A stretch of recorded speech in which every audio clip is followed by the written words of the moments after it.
Hello दोस्तों, नमस्ते, प्रणाम। एक बहुत ही प्यारा चुटकुला गीत है, आप लोग सुनिए, कमेंट में बताया कैसा लगा।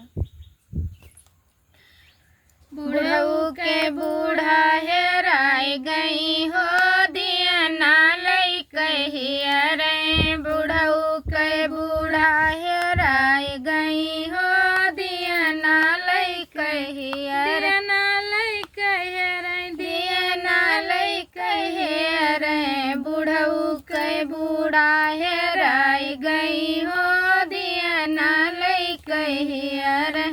अंगना माहेरई दुअरवा पर हियरई, अंगना माहेरई दुअरवा पर हियरई। कोनवा में जाई के लुकाई गई हो, दिया ना लई कहिया रे। कोनवा में जाई के लुकाई गई हो, दिया ना लई कहिया रे।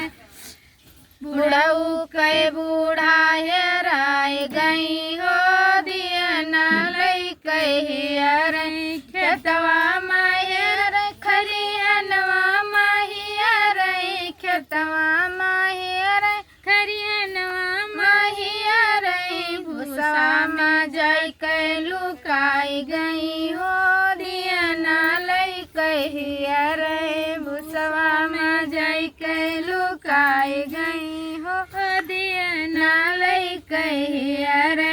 बुढ़ऊ के बूढ़ा हेराय गई हो, दिया ना लई कहिया रे। रोडवा पर हेराय सड़किया पर हेराय, रोडवा पर हेराय सड़किया पर हेराय। टेम्पू में जाई के लुकाई गई हो, दिया ना लई कहिया रे। टेम्पू में जाई के लुकाई गई हो, दिया ना लई कहिया रे। बुढ़ऊ के बूढ़ा हेराय गई हो, दिया ना लई कहिया रे। शुक्ला जी यह गाना बनावे, शुक्ला जी यह गाना बनावे। गाय गाय सबका सुनाई रही हो, दिया ना लई कहिया रे। गाय गाय सबका सुनाई रही।